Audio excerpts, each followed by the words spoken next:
પરાવર્તન અને વક્રીભવન, light, reflection and refraction. વિશ્વમાં આપણી આસપાસ રહેલી અનેક પ્રકારની વસ્તુઓ આપણે જોઈએ છીએ, પરંતુ અંધારા ઓરડામાં આપણે કંઈ પણ જોવા માટે અસમર્થ છીએ.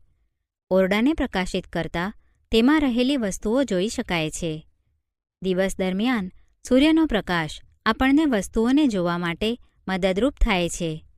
વસ્તુ તેની પર પડતા પ્રકાશને પરાવર્તિત કરે છે. આ પરાવર્તિત પ્રકાશ જ્યારે આપણી આંખો દ્વારા ગ્રહણ થાય ત્યારે તે આપણને વસ્તુઓ દેખાવા યોગ્ય બનાવે છે. આપણે પારદર્શક માધ્યમની આરપાર જોઈ શકીએ છીએ કારણ કે પ્રકાશ તેમાંથી પસાર થઈ શકે છે. પ્રકાશ સાથે અનેક સામાન્ય તથા અદ્ભુત ઘટનાઓ સંકળાયેલ છે, જેમ કે અરીસાઓ દ્વારા બનતા પ્રતિબિંબો, ટમટમાતા તારાઓ, મેઘધનુષ્યના સુંદર રંગો, માધ્યમ દ્વારા પ્રકાશના વાંકા વળવાની ઘટનાઓ વગેરે. આપણી આસપાસ બનતી સામાન્ય પ્રકાશીય ઘટનાઓના અવલોકનો પરથી આપણે તારણ કાઢી શકીએ કે પ્રકાશ સુરેખપથ પર ગતિ કરે છે. કોઈ નાનું પ્રકાશ ઉદ્ગમ સ્થાન અપારદર્શક વસ્તુનું તીક્ષ્ણ પ્રતિબિંબ બનાવે છે. આ તથ્ય પ્રકાશના સુરેખપથને પ્રદર્શિત કરે છે, જેને સામાન્ય રીતે પ્રકાશનું કિરણ કહે છે. પ્રકાશનું પરાવર્તન, રિફ્લેક્શન ઓફ લાઇટ. સંપૂર્ણ પોલિશ કરેલી સપાટી જેમ કે અરીસો તેના પર પડતા મોટાભાગના પ્રકાશનું પરાવર્તન કરે છે. પ્રકાશના પરાવર્તનના નિયમો યાદ કરી લઈએ. 1. આપાત કોણ અને પરાવર્તન કોણ સમાન હોય છે તથા 2. આપાત કિરણ અરીસાના આપાત બિંદુએ સપાટીને દોરેલ લંબ અને પરાવર્તિત કિરણ બધા એક જ સમતલમાં હોય છે. પરાવર્તનના આ નિયમો ગોલીય સપાટી સહિત બધા જ પ્રકારની પરાવર્તક સપાટીઓ માટે લાગુ પાડી શકાય છે. તમે સમતલ અરીસા વડે બનતા પ્રતિબિંબથી પરિચિત છો. સમતલ અરીસા દ્વારા મળતું પ્રતિબિંબ હંમેશા આભાસી અને ચત્તું હોય છે. પ્રતિબિંબની સાઇઝ વસ્તુની સાઇઝ જેટલી હોય છે. પ્રતિબિંબ અરીસાની પાછળ તેટલા જ અંતરે રચાય છે જેટલા અંતરે અરીસાની આગળ વસ્તુ રાખેલ હોય. આ ઉપરાંત પ્રતિબિંબની બાજુઓ ઉલટાયેલી હોય છે. જો પરાવર્તક સપાટી ગોલીય હોય તો પ્રતિબિંબ કેવું રચાશે? ચમકદાર ચમચીની વક્ર સપાટીને ગોલીય અરીસા તરીકે ગણી શકાય. સૌથી વધુ ઉપયોગમાં આવતા વક્ર અરીસા તરીકે ગોલીય અરીસા છે. આ પ્રકારના અરીસાઓની પરાવર્તક સપાટી કોઈ ગોળાના પૃષ્ઠનો એક ભાગ ગણી શકાય. આવા અરીસાઓ કે જેના પરાવર્તક પૃષ્ઠ ગોલીય હોય તેને ગોલીય અરીસા કહે છે. ગોલીય અરીસાઓ, સ્ફેરિકલ મિરર્સ. ગોલીય અરીસાની પરાવર્તક સપાટી અંદરની તરફ કે બહારની તરફ વક્રાકાર હોઈ શકે. ગોલીય અરીસો કે જેની પરાવર્તક સપાટી અંદરની તરફ એટલે કે ગોળાના કેન્દ્ર તરફ વક્રિત હોય તેને અંતર્ગોળ અરીસો એટલે કે કોન્કેવ મિરર કહે છે. ગોલીય અરીસો કે જેની પરાવર્તક સપાટી બહારની તરફ વક્રાકાર હોય તેને બહિર્ગોળ અરીસો એટલે કે કોન્વેક્સ મિરર કહે છે. હવે તમે સમજી શકશો કે ચમચીની અંદર તરફની વક્ર સપાટી લગભગ અંતર્ગોળ અરીસા જેવી અને ચમચીની બહાર તરફ ઉપસેલી સપાટી લગભગ બહિર્ગોળ અરીસા જેવી છે. ગોલીય અરીસાની પરાવર્તક સપાટીના કેન્દ્રને અરીસાનું ધ્રુવ કહે છે. તે અરીસાના પૃષ્ઠ પર આવેલ હોય છે. ધ્રુવને સામાન્ય રીતે પી અક્ષર વડે દર્શાવવામાં આવે છે. ગોલીય અરીસાની પરાવર્તક સપાટી એક ગોળાનો ભાગ છે. આ ગોળાને કેન્દ્ર હોય છે. આ કેન્દ્રને ગોલીય અરીસાનું વક્રતા કેન્દ્ર કહે છે. તેને સી અક્ષર વડે દર્શાવાય છે. અહીં ખાસ નોંધો કે વક્રતા કેન્દ્ર એ અરીસાનો ભાગ નથી. તે પરાવર્તક સપાટીની બહાર આવેલું હોય છે. અંતર્ગોળ અરીસાનું વક્રતા કેન્દ્ર તેની આગળ તરફ આવેલું છે. જો કે બહિર્ગોળ અરીસાના કિસ્સામાં તે અરીસાની પાછળ આવેલું હોય છે. ગોલીય અરીસાની પરાવર્તક સપાટી જે ગોળાનો ભાગ છે તેની ત્રિજ્યાને અરીસાની વક્રતા ત્રિજ્યા કહે છે. તેને આર અક્ષર વડે દર્શાવાય છે. તમે નોંધો કે અંતર PC વક્રતા ત્રિજ્યા જેટલું છે. ગોલીય અરીસાના ધ્રુવ તથા વક્રતા કેન્દ્રમાંથી પસાર થતી કાલ્પનિક રેખાને અરીસાની મુખ્ય અક્ષ કહે છે. યાદ રાખો કે મુખ્ય અક્ષ અરીસાના ધ્રુવ પાસે અરીસાને લંબ હોય છે. ચાલો આપણે અરીસા સાથે સંકળાયેલ એક મહત્વપૂર્ણ પદને પ્રવૃત્તિ દ્વારા સમજીએ. પ્રવૃત્તિ: એક અંતર્ગોળ અરીસાને તમારા હાથમાં પકડી તેની પરાવર્તક સપાટીને સૂર્ય તરફ રાખો. અરીસા દ્વારા પરાવર્તિત થતા પ્રકાશને અરીસાની પાસે રાખેલ એક કાગળની શીટ પર આપાત કરો. જ્યાં સુધી તમને કાગળની શીટ પર એક તીવ્ર ચમકદાર બિંદુ પ્રાપ્ત ન થાય ત્યાં સુધી કાગળની શીટને ધીરે ધીરે આગળ પાછળ કરો. અરીસા તથા કાગળને થોડી મિનિટો સુધી આ સ્થિતિમાં પકડી રાખો. કાગળ સૌપ્રથમ સળગવાનું શરૂ કરે છે અને ધુમાડો ઉત્પન્ન થાય છે. આખરે તે આગ પણ પકડી શકે છે. સૂર્યમાંથી આવતો પ્રકાશ અરીસા દ્વારા એક તીક્ષ્ણ ચમકદાર બિંદુ સ્વરૂપે કેન્દ્રિત થાય છે. વાસ્તવમાં કાગળની શીટ પર પ્રકાશનું આ બિંદુ સૂર્યનું પ્રતિબિંબ છે. સૂર્ય પ્રકાશના કેન્દ્રિત થવાથી ઉત્પન્ન થતી ઉષ્માને કારણે કાગળ સળગી ઉઠે છે. અરીસાના સ્થાનથી પ્રતિબિંબનું આ અંતર અરીસાની કેન્દ્ર લંબાઈનું આશરે મૂલ્ય આપે છે. ચાલો આ અવલોકનને એક કિરણાકૃતિ એટલે કે રે ડાયાગ્રામ વડે સમજવાનો પ્રયત્ન કરીએ. અંતર્ગોળ અરીસા પર મુખ્ય અક્ષને સમાંતર કેટલાક કિરણો આપાત થઈ રહ્યા છે.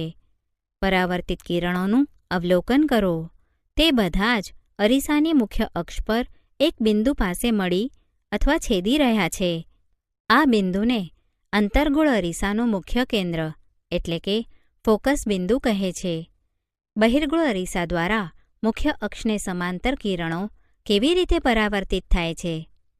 પરાવર્તિત કિરણો મુખ્ય અક્ષ પર એક બિંદુમાંથી આવતા હોય તેવો ભાસ થાય છે.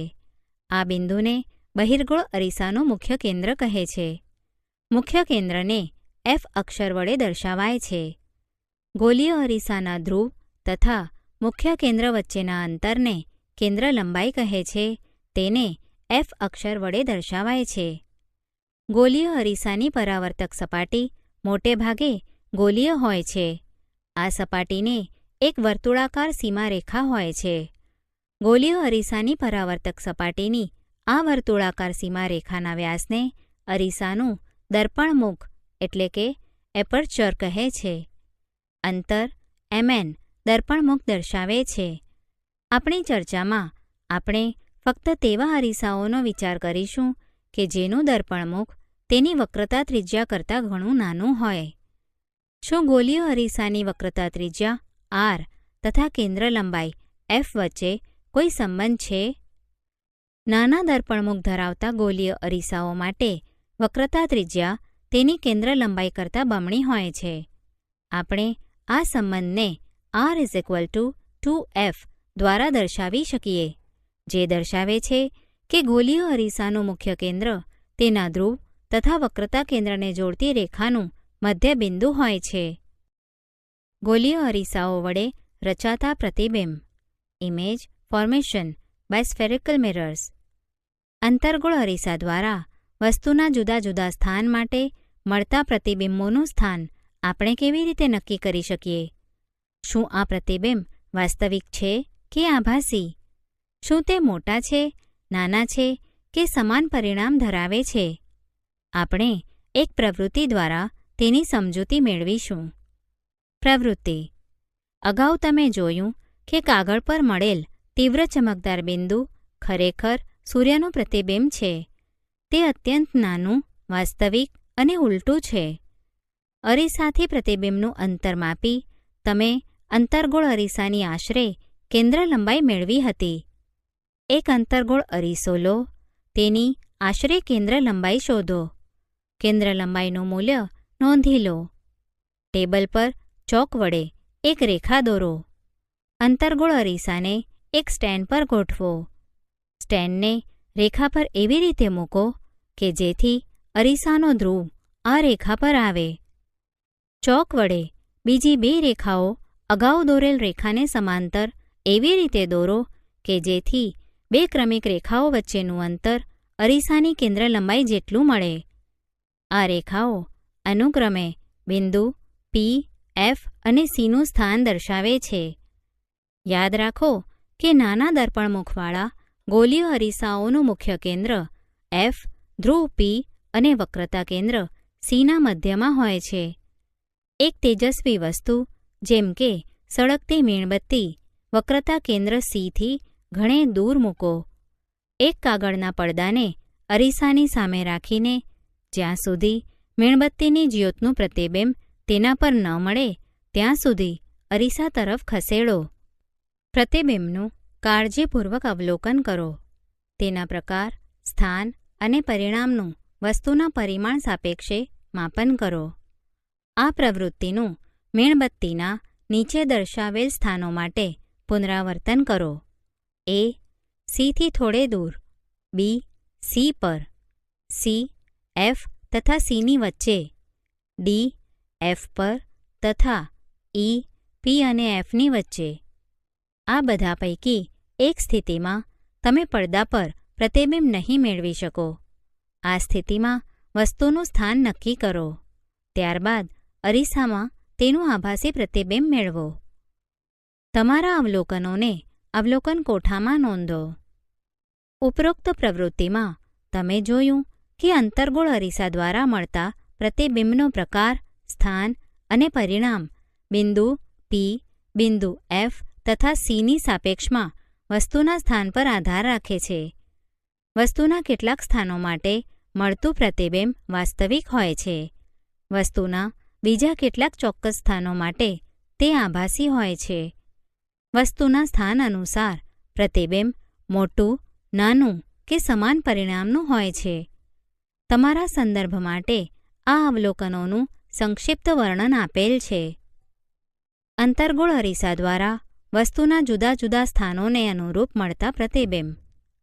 વસ્તુનું સ્થાન, પ્રતિબિંબ સ્થાન, પ્રતિબિંબની સાઇઝ, પ્રતિબિંબનો પ્રકાર.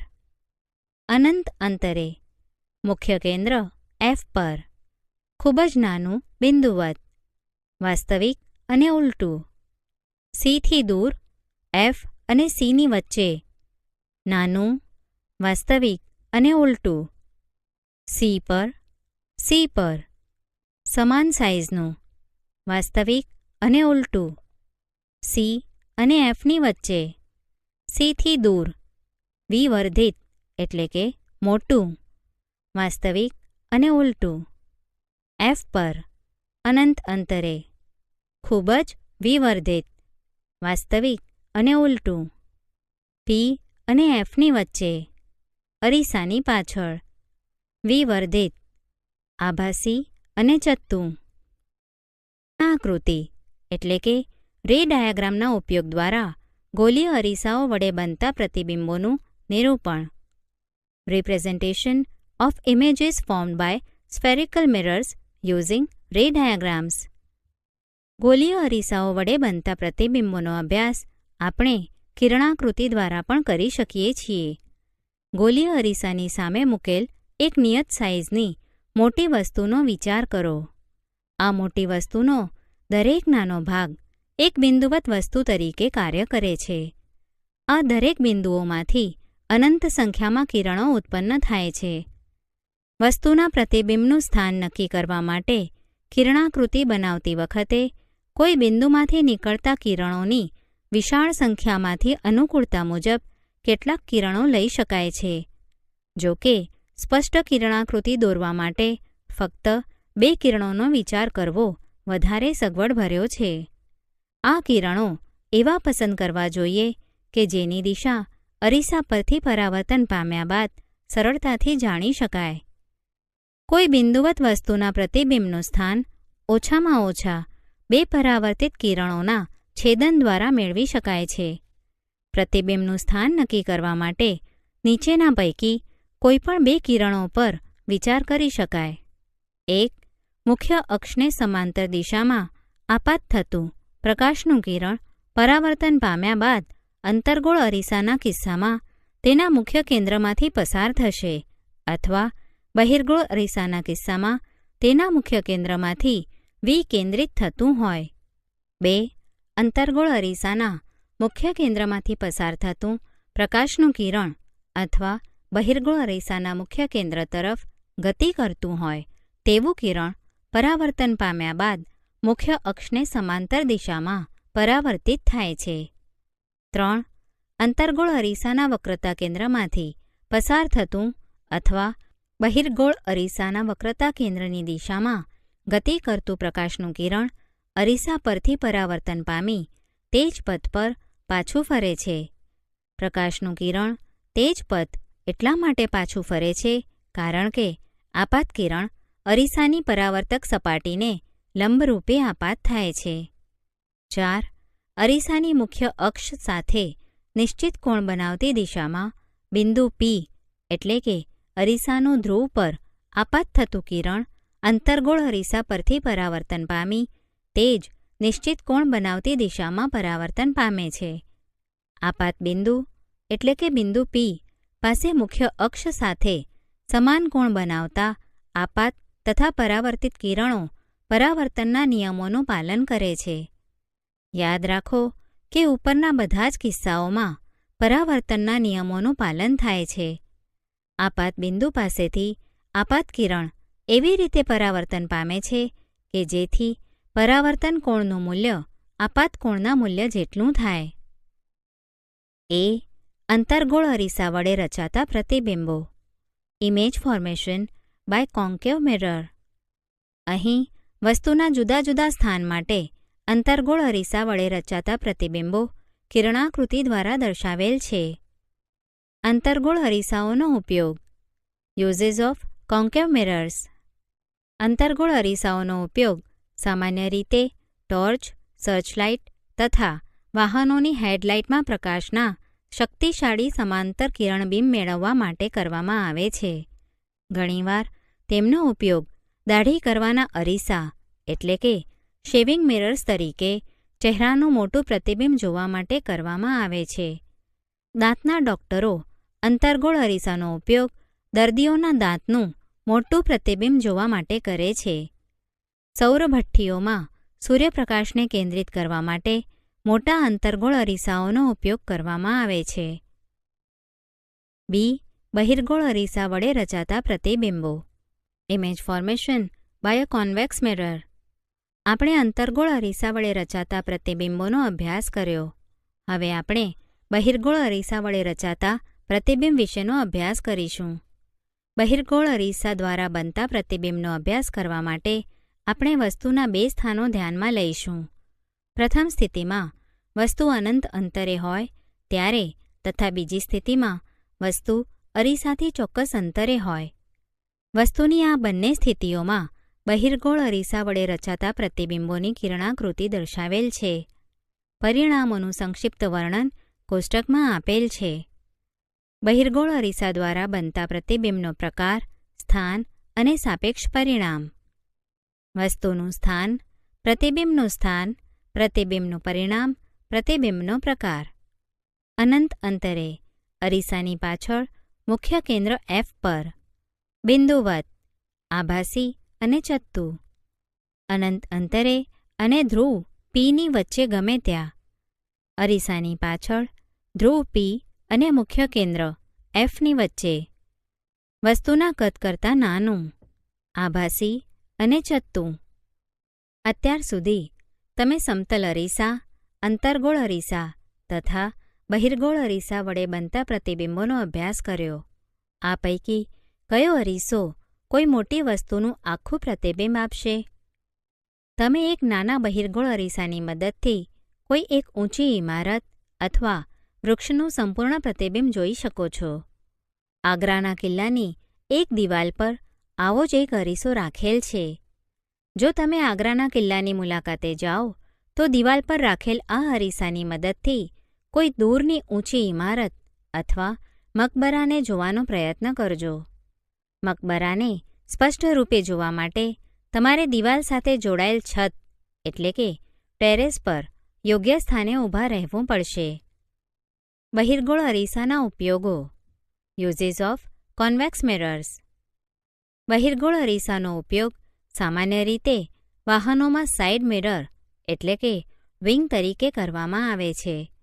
આવા અરીસાઓ વાહનની સાઇડ પર લગાડવામાં આવે છે, જેમાં ડ્રાઈવર તેની પાછળ આવતા ટ્રાફિકને જોઈ શકે છે, જેથી તે સુરક્ષિત રીતે પોતાનું વાહન ચલાવી શકે.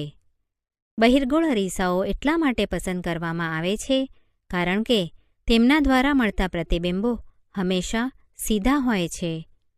જો કે તે પ્રતિબિંબો નાના હોય છે, સાથે સાથે તેમના દૃષ્ટિક્ષેત્રો પણ વિશાળ મળે છે કારણ કે તેઓ બહારની તરફ વક્રાકાર હોય છે. તેથી સમતલ અરીસાની સરખામણીમાં બહિર્ગોળ અરીસા ડ્રાઈવરને તેની પાછળનો બહુ મોટો વિસ્તાર દર્શાવી શકે છે. ગોલીય અરીસા વડે થતા પરાવર્તન માટે સંજ્ઞા પદ્ધતિ. Sign convention for reflection by spherical mirrors. ગોલીય અરીસા વડે થતા પ્રકાશના પરાવર્તનની ચર્ચા વખતે આપણે એક નિશ્ચિત સંજ્ઞા પદ્ધતિનું પાલન કરીશું, જેને નવી કાર્તેઝિયન યામ પદ્ધતિ કહે છે. આ પદ્ધતિમાં અરીસાના ધ્રુવ પીને ઉગમ બિંદુ તરીકે લેવામાં આવે છે. અરીસાની મુખ્ય અક્ષને યામ પદ્ધતિની એક્સ અક્ષ x' તરીકે લેવામાં આવે છે. આ સંજ્ઞા પદ્ધતિ નીચે પ્રમાણે છે. 1. વસ્તુ હંમેશા અરીસાની ડાબી બાજુ રાખવામાં આવે છે. એનો અર્થ એ થયો કે વસ્તુ પરથી આવતો પ્રકાશ અરીસા પર ડાબી બાજુથી આપાત થાય છે. 2. બધા જ અંતરો અરીસાના ધ્રુવથી મુખ્ય અક્ષને સમાંતર માપવામાં આવે છે. 3. ઉગમ બિંદુ એટલે કે ધ્રુવથી જમણી બાજુ +x દિશામાં માપેલ બધા જ અંતરો ઘન અને ઉગમ બિંદુથી ડાબી બાજુ -x દિશામાં માપેલ બધા જ અંતરો ઋણ ગણવામાં આવે છે. 4. મુખ્ય અક્ષને લંબરૂપે ઉપરની તરફ +y દિશામાં માપેલ ઊંચાઈ ઘન લેવામાં આવે છે. 5. મુખ્ય અક્ષને લંબરૂપે નીચેની તરફ -y દિશામાં માપેલ ઊંચાઈ ઋણ લેવામાં આવે છે.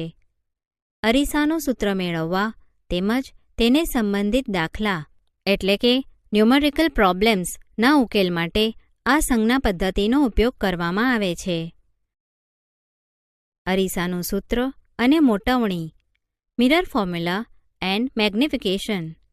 ગોલીય અરીસામાં તેના ધ્રુવથી વસ્તુ અંતર u કહેવાય છે. અરીસાના ધ્રુવથી પ્રતિબિંબનું પ્રતિબિંબ અંતર v કહેવાય છે. તેમને પહેલાથી જ ખ્યાલ છે કે ધ્રુવથી મુખ્ય કેન્દ્ર સુધીનું અંતર કેન્દ્ર લંબાઈ f કહેવાય છે. આ ત્રણેય રાશિઓ વચ્ચે એક સંબંધ છે જેને અરીસાના સૂત્ર તરીકે ઓળખવામાં આવે છે. આ સૂત્રને નીચે પ્રમાણે રજૂ કરવામાં આવે છે. 1/v + 1/u = 1/f.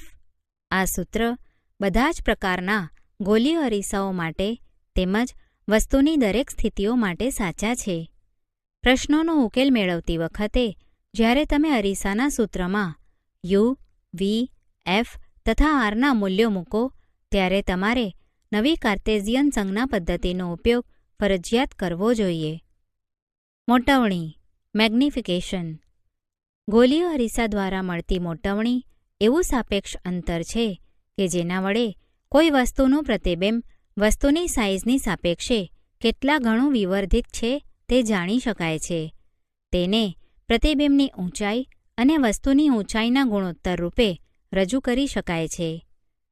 જો વસ્તુની ઊંચાઈ h હોય તથા પ્રતિબિંબની ઊંચાઈ h' હોય તો ગોલીય અરીસા દ્વારા મળતી મોટવણી એટલે કે m નીચે પ્રમાણે દર્શાવી શકાય છે.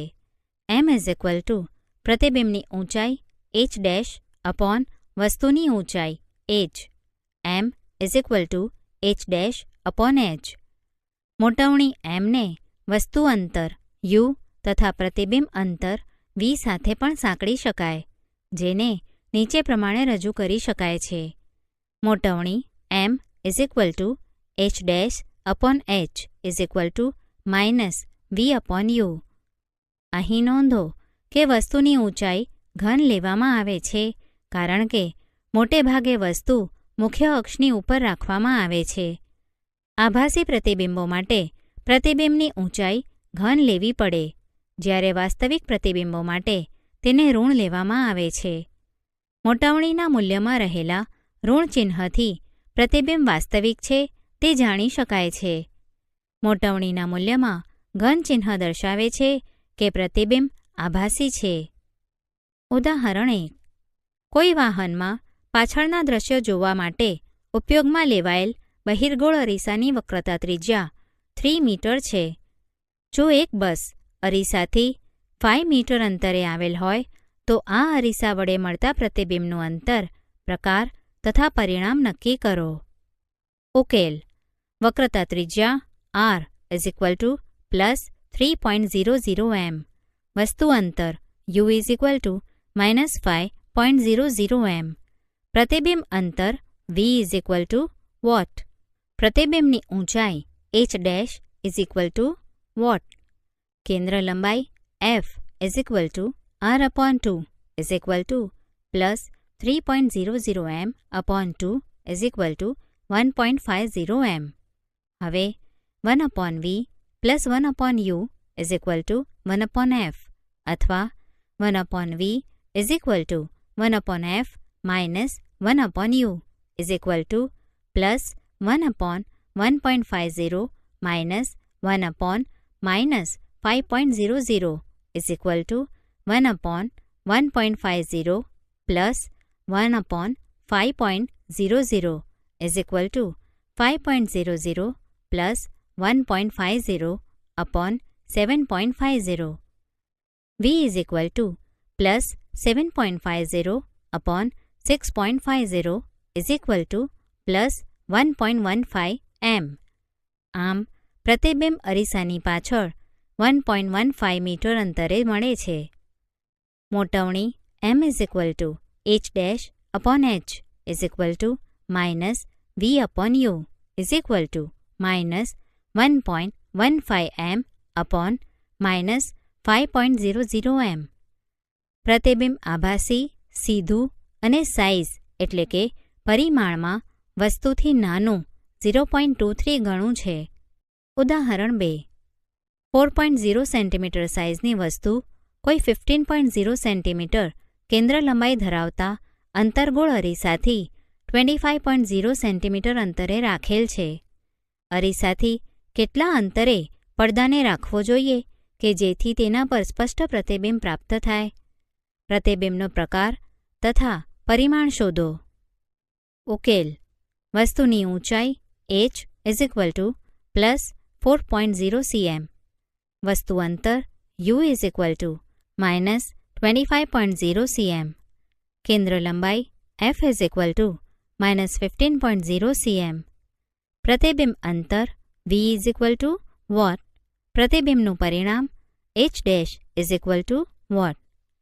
સમીકરણ પરથી 1 upon v plus 1 upon u is equal to 1 upon f અથવા 1 upon v is equal to 1 upon f minus 1 upon u is equal to plus 1 upon minus 15.0 minus 1 upon minus 25.0 is equal to minus 1 upon 15.0 plus 1 upon 25.0 અથવા 1 upon v is equal to minus 5.0 plus 3.0 upon 75.0 is equal to minus 2.0 upon 75.0 અથવા v is equal to minus 37.5 centimetre.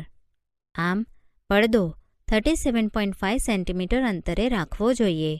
પ્રતિબિંબ વાસ્તવિક છે તથા મોટવણી અથવા h dash is equal to minus vh upon u is equal to minus 37.5 centimetre into plus 4.0 centimetre upon minus 25.0 centimetre. પ્રતિબિંબની ઊંચાઈ h dash is equal to minus 6.0 centimetre. પ્રતિબિંબ ઉલટું અને મોટું છે. પ્રકાશનું વક્રીભવન, રિફ્રેક્શન ઓફ લાઇટ. કોઈ પારદર્શક માધ્યમમાં પ્રકાશ સુરેખ પથ પર ગતિ કરતો જોવા મળે છે. જ્યારે પ્રકાશ એક પારદર્શક માધ્યમમાંથી બીજા પારદર્શક માધ્યમમાં પ્રવેશે ત્યારે શું તે હજુ પણ સુરેખ પથ પર ગતિ કરે છે કે પોતાની દિશા બદલે છે? પાણી ભરેલ ટેન્ક અથવા તળાવની સપાટી ઉપર તરફ ખસેલી જણાય છે. તે જ રીતે એક કાચના ચોસલાને મુદ્રિત સાહિત્ય પર રાખી ચોસલાની ઉપરની સપાટી પરથી જોતા અક્ષર ઉપર તરફ ખસેલા જોવા મળે છે. આવું કેમ થાય છે? તમે પાણી ભરેલ ગ્લાસમાં અંશતઃ ડૂબાડેલ પેન્સિલ જોઈ છે? તે હવા તથા પાણીના આંતરપૃષ્ઠ એટલે કે પાણીની ઉપરની સપાટી પાસે વાંકી વળેલી જણાય છે. તમે એ પણ જોયું હશે કે કાચના ગ્લાસમાં રાખેલ લીંબુ તેની વાસ્તવિક સાઇઝ કરતાં મોટું દેખાય છે. આ અનુભવો એટલે કે અવલોકનોની સમજૂતી તમે કેવી રીતે આપશો? ચાલો આપણે પાણીમાં અંશતઃ ડૂબાડેલી પેન્સિલના વાંકા વળવાની ઘટના પર વિચાર કરીએ. પેન્સિલના પાણીમાં ડૂબેલા ભાગ પરથી તમારી સુધી પહોંચતા પ્રકાશના કિરણો પેન્સિલના પાણીની બહાર રહેલા ભાગની સરખામણીમાં અલગ દિશામાંથી આવતા જણાય છે. તેના કારણે પેન્સિલ વાંકી વળેલી જણાય છે. આ જ કારણસર અક્ષરોની ઉપર કાચનો સ્લેબ રાખીને જોતા તે ઉપર તરફ ખસેલા જણાય છે. જો પાણીને બદલે અન્ય કોઈ પ્રવાહી જેમ કે કેરોસીન કે ટર્પેન્ટાઇનનો ઉપયોગ કરીએ છીએ ત્યારે પણ પેન્સિલ આટલી જ વાંકી જણાશે? જો આપણે કાચના સ્લેબને બદલે પારદર્શક પ્લાસ્ટિકના સ્લેબનો ઉપયોગ કરીએ તો ત્યારે પણ અક્ષરો એટલા જ ઉપર ખસેલા જણાશે? તમે અનુભવશો કે અલગ અલગ માધ્યમોની જોડ માટે આ ઘટનાની અસરકારકતા અલગ અલગ છે. આ અવલોકનો દર્શાવે છે કે પ્રકાશ દરેક માધ્યમોમાં એક જ દિશામાં ગતિ કરતો નથી. એવું જોવા મળે છે કે એક માધ્યમમાંથી બીજા માધ્યમમાં પ્રવેશતા પ્રકાશના ત્રાંસા કિરણની પ્રસરણની દિશા બદલાઈ જાય છે. આ ઘટનાને પ્રકાશનું વક્રીભવન કહે છે. આ ઘટનાને વિસ્તારપૂર્વક સમજવા માટે આપણે કેટલીક પ્રવૃત્તિઓ કરીએ. પ્રવૃત્તિ: એક મોટા છીંછરા કટોરાને ટેબલ પર રાખી તેમાં એક સિક્કો મૂકો. કટોરાથી ધીરે ધીરે દૂર જાઓ. જ્યારે સિક્કો જસ્ટ દેખાવાનો બંધ થાય ત્યારે અટકી જાઓ. તમારા મિત્રને સિક્કાને હલાવ્યા સિવાય ધીરે ધીરે કટોરામાં પાણી ઉમેરવાનું કહો. તમારા સ્થાનથી સિક્કાને જોતા રહો. કટોરામાં પાણી ભરતા સિક્કો ફરીથી દેખાવા લાગે છે. પ્રકાશના વક્રીભવનને કારણે સિક્કો પોતાની વાસ્તવિક સ્થિતિથી થોડો ઉપર ખસેલો જોવા મળે છે. પ્રવૃત્તિ: ટેબલ પર રાખેલ એક સફેદ કાગળની શીટ પર શાહીની એટલે કે ઇંકની જાડી સીધી રેખા દોરો. આ રેખા પર એક કાચના સ્લેબને એવી રીતે મૂકો કે તેની કોઈ એક સપાટી આ રેખા સાથે કોઈ ખૂણો બનાવે. સ્લેબની નીચે આવેલ રેખાના ભાગને સાઇડથી જુઓ. કાચના સ્લેબની નીચેની રેખા શિરોબિંદુઓ પાસે વાંકી વળેલી જોવા મળે છે. હવે કાચના સ્લેબને એવી રીતે રાખો કે જેથી તે રેખાને લંબ હોય. શું કાચના સ્લેબની નીચે રેખાનો ભાગ વાંકો વળેલો દેખાય છે? રેખાને કાચના સ્લેબની ઉપરની સપાટી પરથી જુઓ. સ્લેબની નીચે રહેલ રેખાનો ભાગ ઉપર ખસેલો જણાય છે. કાચના લંબઘન વડે પ્રકાશનું વક્રીભવન, refraction through a rectangular glass slab. કાચના લંબઘન વડે થતા પ્રકાશના વક્રીભવનને સમજવા માટે ચાલો આપણે એક પ્રવૃત્તિ કરીએ. ડ્રોઈંગ બોર્ડ પર ડ્રોઈંગ પિનોની મદદથી એક સફેદ કાગળની શીટ લગાડો. શીટ પર મધ્યમાં એક લંબઘન ચોસલાને મૂકો. પેન્સિલથી સ્લેબની સીમાઓ દોરો. તેને ABCD નામ વડે ઓળખીશું. 4 એક સમાન ટાંકણીઓ લો. 2 ટાંકણીઓ ધારો કે E તથા F ઉર્ધ્વ સમતલમાં એવી રીતે લગાડો કે જેથી તેમને જોડતી રેખા સપાટી AB સાથે કોઈ ખૂણો બનાવે. ટાંકણીઓ E તથા Fના પ્રતિબિંબોને વિરુદ્ધ સપાટી પરથી જુઓ. બીજી 2 ટાંકણીઓ ધારો કે જી તથા એચને એવી રીતે લગાડો કે જેથી આ ટાંકણીઓ તથા ઈ અને એફના પ્રતિબિંબ એક સીધી રેખા પર આવેલા હોય. ટાંકણીઓ તથા સ્લેબને દૂર કરો. ટાંકણીઓ ઈ તથા એફની અણીઓ એટલે કે ટીપના સ્થાનને જોડો તથા આ રેખાને એ બી સુધી લંબાવો. ધારો કે ઈ એફ એ બી ને બિંદુ ઓ પાસે મળે છે. આ જ રીતે ટાંકણીઓ જી તથા એચની અણીઓના સ્થાનને જોડો તથા મળતી રેખાને સી ડી સપાટી સુધી લંબાવો. ધારો કે એચજી સીડીને ઓ ડેશ પાસે મળે છે. ઓ તથા ઓ ડેશને જોડો. ઈ એફને પણ પી સુધી લંબાવો, જે આકૃતિમાં ત્રુટક રેખા વડે દર્શાવેલ છે. આ પ્રવૃત્તિમાં તમે નોંધો કે પ્રકાશનું કિરણ બિંદુ ઓ તથા ઓ ડેશ પાસે પોતાની દિશા બદલે છે. નોંધો કે બંને બિંદુ ઓ તથા ઓ ડેશ પારદર્શી માધ્યમોને છૂટા પાડતી સપાટીઓ પર આવેલા છે. એ બીના બિંદુ ઓ પાસે એક લંબ એન ડેશ દોરો તથા બીજો લંબ એમ ડેશ સીડીના બિંદુ ઓ ડેશ પર દોરો. બિંદુ ઓ પાસે પ્રકાશનું કિરણ પાતળા માધ્યમમાંથી ઘટ્ટ માધ્યમમાં એટલે કે હવાથી કાચમાં પ્રવેશે છે. અહીં નોંધો કે પ્રકાશનું કિરણ લંબ તરફ વાંકું વળે છે. બિંદુ ઓ ડેશ પાસે પ્રકાશનું કિરણ કાચથી હવામાં એટલે કે ઘટ્ટ માધ્યમમાંથી પાતળા માધ્યમમાં પ્રવેશે છે. અહીં પ્રકાશનું કિરણ લંબથી દૂર જાય છે. બંને પરાવર્તક સપાટીઓ એ બી અને સી ડી પાસે આપાત કોણ તથા પરાવર્તન કોણના મૂલ્યોની સરખામણી કરો. આકૃતિમાં ઈ ઓ આપાત કિરણ છે, ઓ ડેશ પરાવર્તિત કિરણ છે તથા ઓ ડેશ એચ નિર્ગમન કિરણ છે. તમે જોઈ શકો છો કે નિર્ગમન કિરણ આપાત કિરણની દિશાને સમાંતર છે. કાચના લંબઘન સ્લેબની સામસામેની સપાટીઓ એ બી હવા કાચ આંતરપૃષ્ઠ તથા સી ડી કાચ હવા આંતરપૃષ્ઠ પર પ્રકાશના કિરણના વંકાવાની હદ સમાન અને વિરુદ્ધ હોય છે. આ જ કારણસર નિર્ગમન કિરણ આપાત કિરણને સમાંતર હોય છે, જો કે પ્રકાશનું કિરણ થોડું બહારની તરફ ખસે છે. હવે તમે પ્રકાશના વક્રીભવનથી પરિચિત છો. પ્રકાશના એક પારદર્શક માધ્યમમાંથી બીજામાં પ્રવેશ કરતી વખતે તેના વેગમાં થતા ફેરફારને કારણે વક્રીભવનની ઘટના બને છે. પ્રયોગો દર્શાવે છે કે પ્રકાશનું વક્રીભવન નિશ્ચિત નિયમોને આધીન થાય છે. પ્રકાશના વક્રીભવનના નિયમો નીચે પ્રમાણે છે. 1. આપાત કિરણ, વક્રીભૂત કિરણ અને બે માધ્યમોને છૂટા પાડતી સપાટી પર આપાત બિંદુએ દોરેલો લંબ એક જ સમતલમાં હોય છે. 2.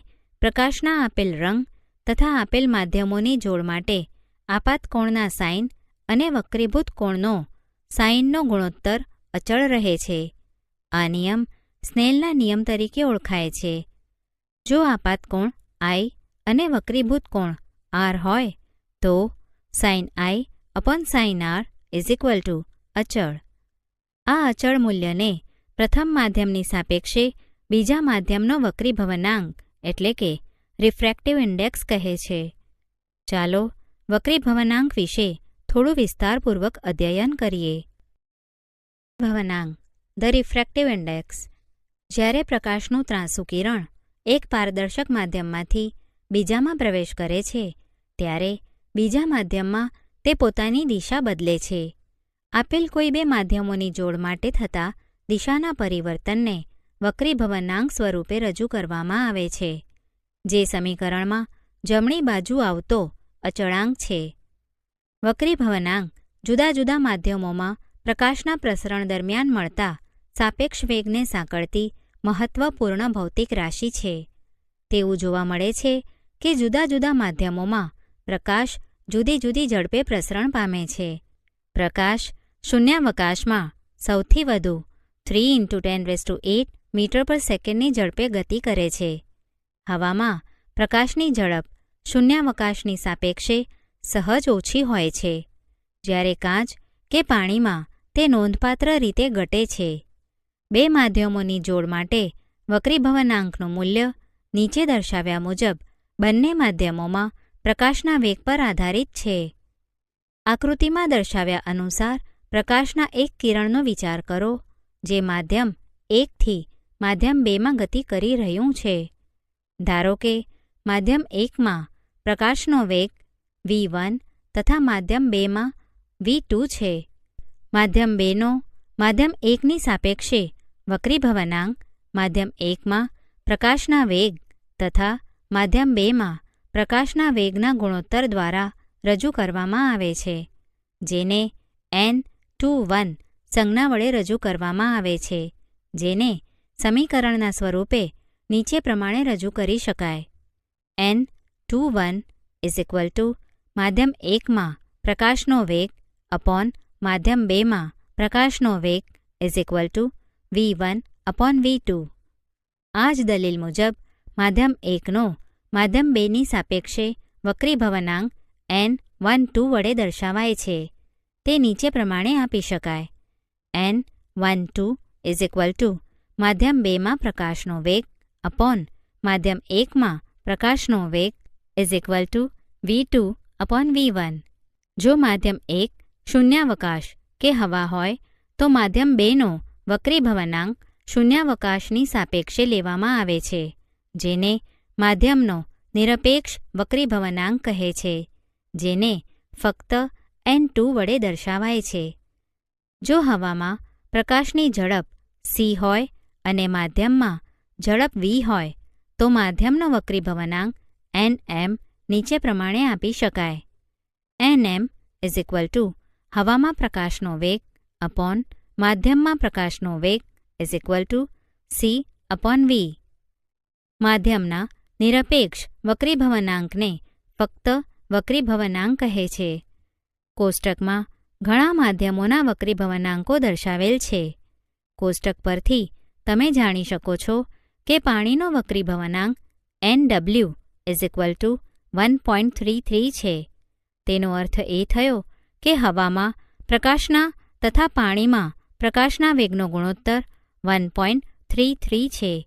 તે જ રીતે ક્રાઉન કાચનો વક્રીભવનાંક Ng 1.52 છે. કેટલાક દ્રવ્ય માધ્યમોના નિરપેક્ષ વક્રીભવનાંક. દ્રવ્ય માધ્યમ વક્રીભવનાંક. મટીરીયલ મીડિયમ વાયુ 1.003, બરફ 1.31, પાણી 1.33, આલ્કોહોલ 1.36, કેરોસીન 1.44, સંગઠિત ક્વાર્ટઝ 1.46, ટર્પેન્ટાઇન 1.47, બેન્ઝીન 1.50, ક્રાઉન કાચ 1.52, કેનેડા બાલ્સમ 1.53, ખનિજ મીઠું 1.54, કાર્બન ડાયસલ્ફાઇડ 1.63, સઘન ફ્લિન્ટ કાચ 1.65, રૂબી મણિકય 1.71, નીલમ 1.77, હીરા 2.42. કોષ્ટક પરથી નોંધો કે વધુ દળ ઘનતા એટલે કે માસ ડેન્સિટી ધરાવતું માધ્યમ પ્રકાશીય ઘટ્ટ હોવું જરૂરી નથી. ઉદાહરણ તરીકે કેરોસીનની દળ ઘનતા પાણીની દળ ઘનતા કરતાં ઓછી હોવા છતાં તેની પ્રકાશીય ઘનતા પાણીની પ્રકાશીય ઘનતા કરતાં વધુ છે. ગોલીય લેન્સો દ્વારા થતું વક્રીભવન. Refraction by spherical lenses. તમે કેટલાક લોકોને વાંચવા માટે ચશ્માનો ઉપયોગ કરતા જોયા હશે. ઘડિયાળી અત્યંત સૂક્ષ્મ ભાગોને જોવા માટે મેગ્નિફાઇંગ ગ્લાસ એટલે કે બિલોરી કાચનો ઉપયોગ કરે છે. વાંચવાના ચશ્મામાં વપરાતા કાચ તેમજ ઘડિયાળી જે કાચ ઉપયોગમાં લે છે તે લેન્સના ઉદાહરણો છે. જેની એક અથવા બંને સપાટીઓ વક્ર હોય તેવું પારદર્શક માધ્યમ લેન્સની રચના કરે છે. આનો અર્થ એ થયો કે લેન્સની ઓછામાં ઓછી એક સપાટી વક્ર હોય છે. આવા લેન્સની બીજી સપાટી સમતલ હોય છે. લેન્સની બંને સપાટીઓ બહારની તરફ ઉપસેલી હોય તો તેને ડબલ બહિર્ગોળ લેન્સ કહે છે.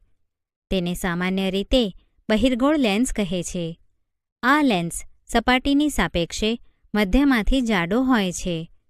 બહિર્ગોળ લેન્સ પ્રકાશના કિરણોનું અભિસરણ કરે છે. તેથી બહિર્ગોળ લેન્સને અભિસારી લેન્સ કહે છે. આ જ પ્રમાણે ડબલ અંતર્ગોળ લેન્સની બંને સપાટીઓ અંદર તરફ વળેલી હોય છે. તે મધ્ય કરતાં છેડાઓ પાસેથી જાડો હોય છે. આવા લેન્સ પ્રકાશના કિરણોનું અપસરણ કરે છે. આવા લેન્સને અપસારી લેન્સ કહે છે. ડબલ અંતર્ગોળ લેન્સને સામાન્ય રીતે અંતર્ગોળ લેન્સ કહે છે. બહિર્ગોળ અથવા અંતર્ગોળ લેન્સને બે વક્ર સપાટીઓ હોય છે. આ દરેક વક્ર સપાટી ગોળાનો જ એક ભાગ હોય છે. આ ગોળાઓના કેન્દ્રોને લેન્સના વક્રતા કેન્દ્રો કહે છે. સામાન્ય રીતે લેન્સના વક્રતા કેન્દ્રને C વડે દર્શાવવામાં આવે છે. લેન્સને બે વક્રતા કેન્દ્રો હોવાથી આપણે તેને C1 અને C2 વડે દર્શાવીએ છીએ. લેન્સના બંને વક્રતા કેન્દ્રોમાંથી પસાર થતી કાલ્પનિક રેખાને તેની મુખ્ય અક્ષ કહે છે. લેન્સના કેન્દ્રને તેનું પ્રકાશીય બિંદુ કહે છે. તેને સામાન્ય રીતે O વડે દર્શાવી શકાય. લેન્સના પ્રકાશીય બિંદુમાંથી પસાર થતા પ્રકાશનું કિરણ કોઈપણ પ્રકારનું વિચલન અનુભવ્યા સિવાય પસાર થાય છે. વક્રાકાર લેન્સની બાહ્ય વક્ર સપાટીના અસરકારક વ્યાસને લેન્સનું મુખ એટલે કે એપર્ચર કહે છે. આપણે આ પ્રકરણમાં આપણી ચર્ચા એવા જ લેન્સ પૂરતી મર્યાદિત રાખીશું કે જેનું મુખ એટલે કે એપર્ચર તેની વક્રતા ત્રિજ્યા કરતાં ઘણું નાનું હોય. આવા લેન્સને નાના એપર્ચરવાળા લેન્સ કહે છે. જ્યારે લેન્સ પર પ્રકાશના સમાંતર કિરણો આપાત કરવામાં આવે છે ત્યારે શું થાય છે? આ સમજવા માટે ચાલો એક પ્રવૃત્તિ કરીએ. લેન્સને સૂર્ય તરફ રાખીને હાથ વડે પકડી રાખો. એક કાગળ પર સૂર્યમાંથી આવતા કિરણોને કેન્દ્રિત કરો. સૂર્યનું તીવ્ર અને પ્રકાશિત પ્રતિબિંબ મેળવો. આ સ્થિતિમાં કાગળ અને લેન્સને થોડો સમય પકડી રાખો. કાગળનું નિરીક્ષણ કરતા રહો. પેપર ધુમાડો ઉત્પન્ન કરી સળગવાનું શરૂ કરી દેશે. થોડા સમય પછી તેમાં આગ પણ લાગી શકે છે. સૂર્યમાંથી આવતો પ્રકાશ સમાંતર કિરણો રચે છે. આ કિરણો લેન્સ દ્વારા અભિસરણ પામે છે અને પેપર પર એક તીવ્ર પ્રકાશિત ટપકું રચે છે. ખરેખર તમને પેપર પર મળતું પ્રકાશિત ટપકું સૂર્યનું વાસ્તવિક પ્રતિબિંબ છે. સૂર્યપ્રકાશનું આ બિંદુ પાસે થતું કેન્દ્રીકરણ ઉષ્મા ઉત્પન્ન કરે છે, જેના કારણે પેપર સળગી ઉઠે છે. હવે આપણે લેન્સના મુખ્ય અક્ષને સમાંતર કિરણો ધ્યાનમાં લઈશું. આવા કિરણોને તમે લેન્સમાંથી પસાર કરશો તો બહિર્ગોળ લેન્સ માટે આકૃતિ A તથા અંતર્ગોળ લેન્સ માટે આકૃતિ Bમાં દર્શાવેલ છે. આકૃતિ Aને ધ્યાનપૂર્વક જુઓ. મુખ્ય અક્ષને સમાંતર એવા અનેક કિરણો લેન્સ પર આપાત થાય છે. આ કિરણો લેન્સમાંથી અભિસરણ પામી મુખ્ય અક્ષ પર એક બિંદુ પાસે કેન્દ્રિત થાય છે. મુખ્ય અક્ષ પરના આ બિંદુને લેન્સનું મુખ્ય કેન્દ્ર કહે છે. ચાલો હવે અંતર્ગોળ લેન્સ માટેની ક્રિયા સમજીએ. આકૃતિ Bને ધ્યાનપૂર્વક જુઓ. મુખ્ય અક્ષને સમાંતર એવા અનેક કિરણો લેન્સ પર આપાત થાય છે.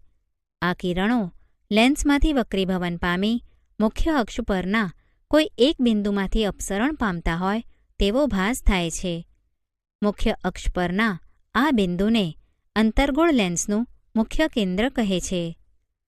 જો તમે લેન્સની બીજી બાજુએથી સમાંતર કિરણો પસાર કરો તો તમને વિરુદ્ધ બાજુ લેન્સનું બીજું મુખ્ય કેન્દ્ર મળશે.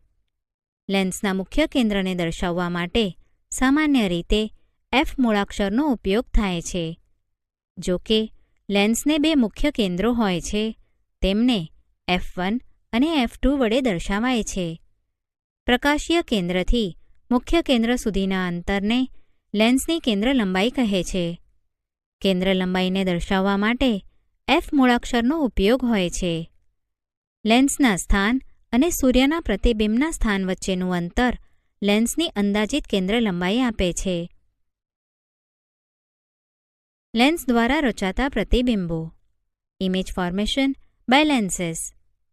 વક્રીભૂત પ્રકાશ દ્વારા લેન્સ પ્રતિબિંબ રચે છે. ચાલો પહેલા બહિર્ગોળ લેન્સ માટે આનો અભ્યાસ કરીએ. એક બહિર્ગોળ લેન્સ લો, તેની આશરે કેન્દ્ર લંબાઈ શોધો. એક લાંબા ટેબલ પર ચોક વડે 5 સમાંતર રેખાઓ એવી રીતે દોરો કે દરેક વચ્ચેનું અંતર લેન્સની કેન્દ્ર લંબાઈ જેટલું હોય.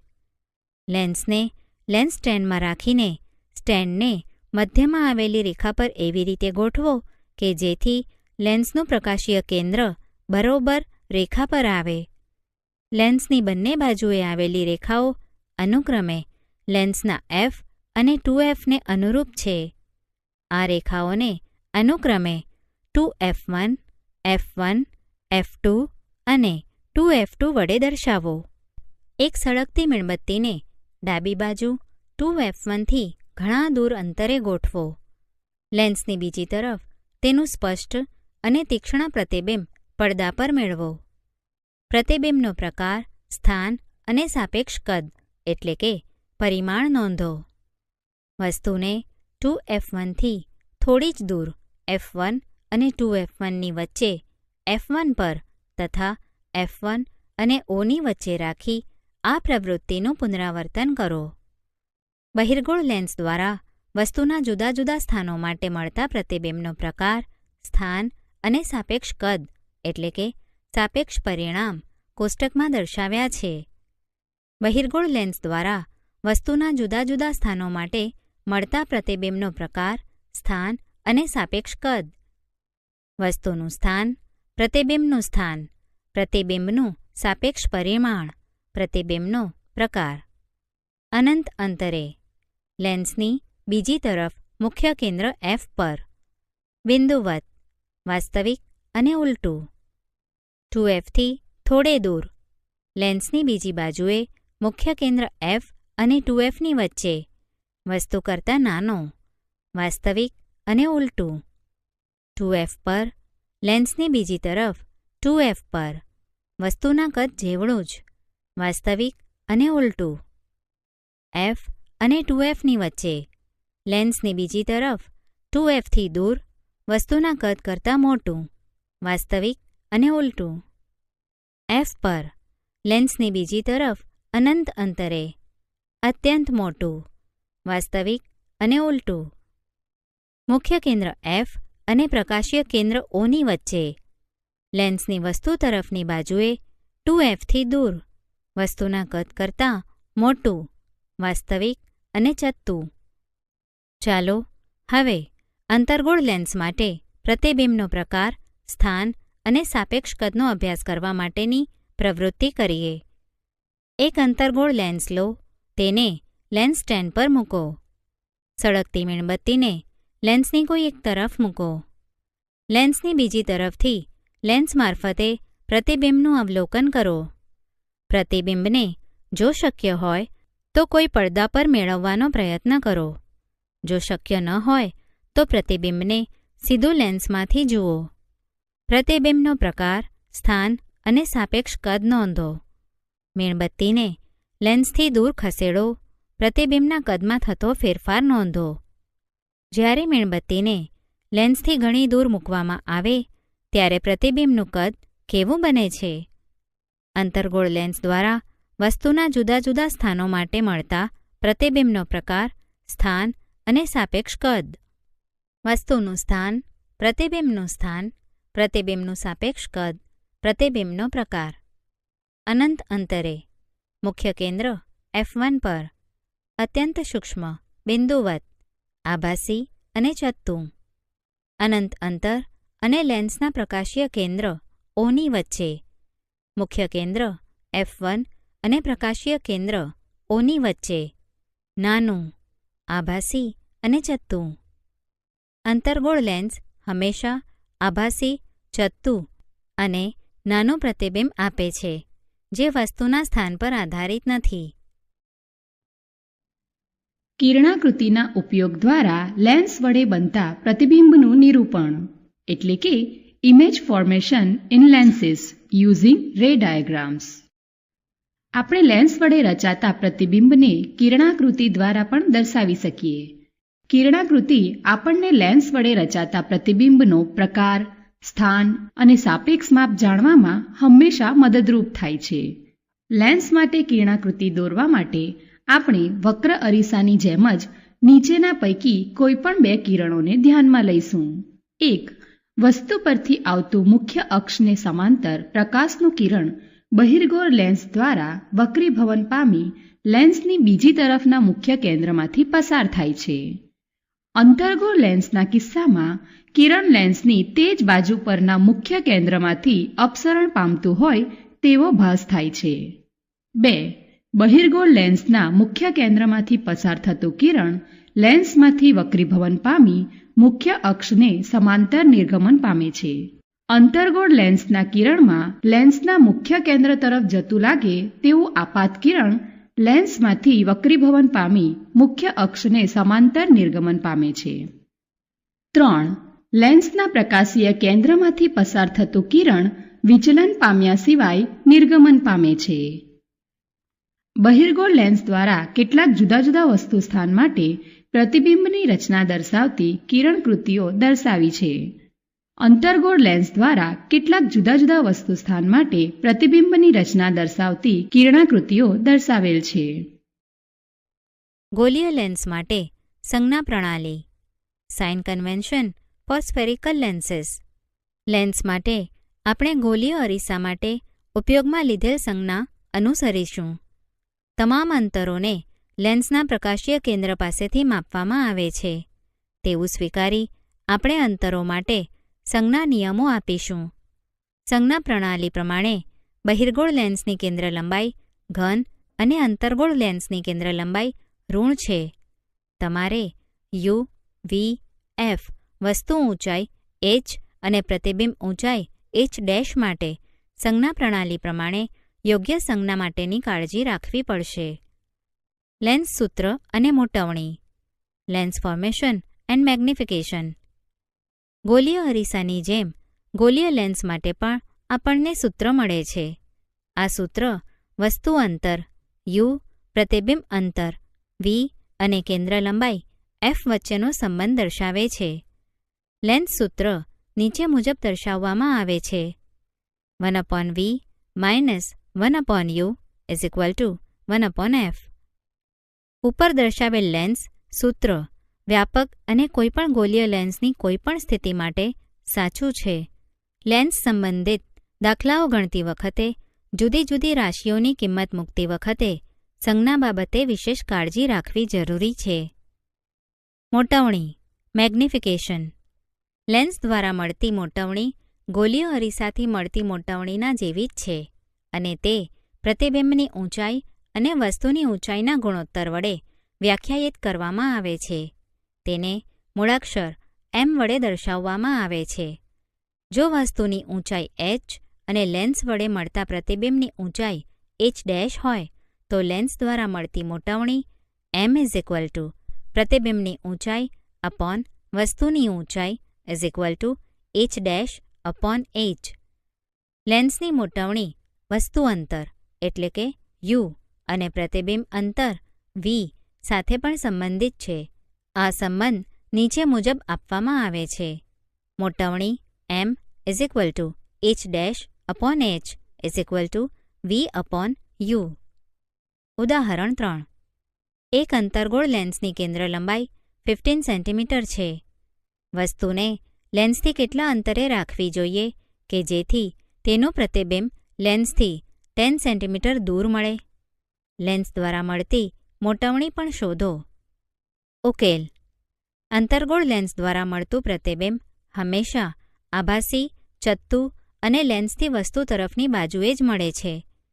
પ્રતિબિંબ અંતર v = -10 સેન્ટીમીટર, કેન્દ્ર લંબાઈ f = -15 સેન્ટીમીટર, વસ્તુ અંતર u = વોટ. હવે 1/v - 1/u = 1/f અથવા 1/u = 1/v - 1 upon f. Therefore, 1 upon u is equal to 1 upon -10 minus 1 upon -15 is equal to minus 1 upon 10 plus 1 upon 15. 1 upon u is equal to -3 plus 2 upon 30 is equal to 1 upon -30 અથવા u is equal to -30 centimetre. આમ વસ્તુ અંતર 30 centimetre મળે છે. મોટવણી m is equal to v upon u. m is equal to -10 centimetre upon -30 centimetre is equal to 1 upon 3 is equal to plus 0.33. ઘન સંજ્ઞા દર્શાવે છે કે પ્રતિબિંબ આભાસી અને ચત્તુ છે તથા પ્રતિબિંબ વસ્તુ કરતાં ત્રીજા ભાગની છે. ઉદાહરણ 4. 2 સેન્ટીમીટર ઊંચાઈની એક વસ્તુને 10 સેન્ટીમીટર કેન્દ્ર લંબાઈના બહિર્ગોળ લેન્સની મુખ્ય અક્ષ પર અને લંબ રહે તે રીતે મૂકેલી છે. લેન્સથી વસ્તુનું અંતર 15 સેન્ટીમીટર છે. પ્રતિબિંબનો પ્રકાર, સ્થાન અને કદ શોધો. તેની મોટવણી પણ શોધો. ઉકેલ. વસ્તુની ઊંચાઈ h is equal to plus 2.0 centimetre. કેન્દ્ર લંબાઈ f is equal to plus 10 centimetre. વસ્તુ અંતર u is equal to -15 centimetre. પ્રતિબિંબ અંતર v is equal to what? પ્રતિબિંબની ઊંચાઈ h dash is equal to what?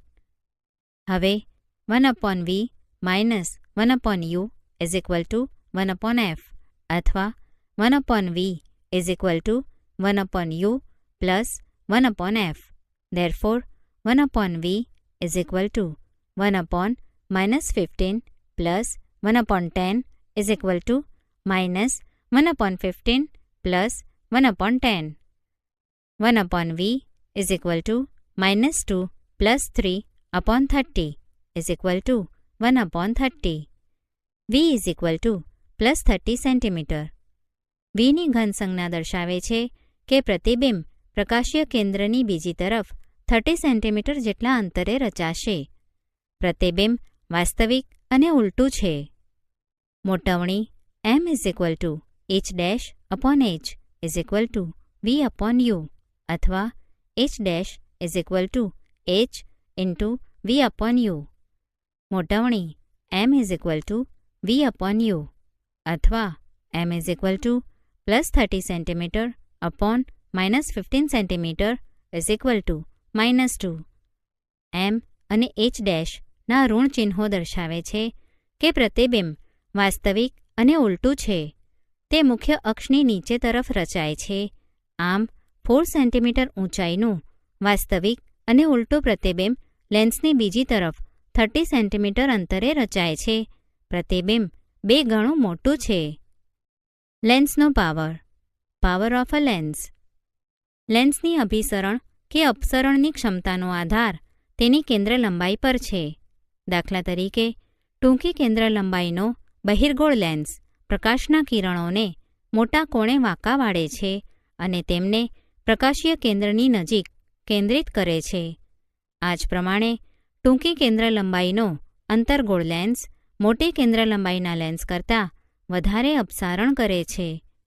પ્રકાશના કિરણોના અભિસરણ કે અપસારણનું પ્રમાણ લેન્સના પાવરના સ્વરૂપમાં દર્શાવવામાં આવે છે. લેન્સની કેન્દ્ર લંબાઈના વ્યસ્તને લેન્સના પાવર વડે વ્યાખ્યાયિત કરવામાં આવે છે. તેને મૂળાક્ષર p વડે દર્શાવવામાં આવે છે. f કેન્દ્ર લંબાઈ ધરાવતા લેન્સનો power p. p is equal to 1 upon f. લેન્સના પાવરનો SI એકમ ડાયોપ્ટર છે. તેને મૂળાક્ષર d વડે દર્શાવવામાં આવે છે. જો fને મીટરમાં દર્શાવવામાં આવે તો પાવરને ડાયોપ્ટરમાં દર્શાવાય છે. આમ 1 ડાયોપ્ટર એ લેન્સનો પાવર છે કે જેની કેન્દ્ર લંબાઈ 1 મીટર હોય. 1d is equal to 1 પર મીટર. તમે એ નોંધ્યું હશે કે બહિર્ગોળ લેન્સનો પાવર ઘન બને અને અંતર્ગોળ લેન્સનો પાવર ઋણ છે. ઓપ્ટિશિયન પ્રિસ્ક્રિપ્શનમાં શુદ્ધિકારક લેન્સને પાવર વડે દર્શાવે છે. ધારો કે પ્રિસ્ક્રાઇબ કરેલા લેન્સનો પાવર +2.0D છે. એનો અર્થ એમ થાય કે પ્રિસ્ક્રાઇબ કરેલ લેન્સ બહિર્ગોળ લેન્સ છે. આ લેન્સની કેન્દ્ર લંબાઈ +0.5 m છે. આ જ પ્રમાણે -2.5Dના લેન્સની કેન્દ્ર લંબાઈ -0.40 m છે. આ લેન્સ અંતર્ગોળ છે.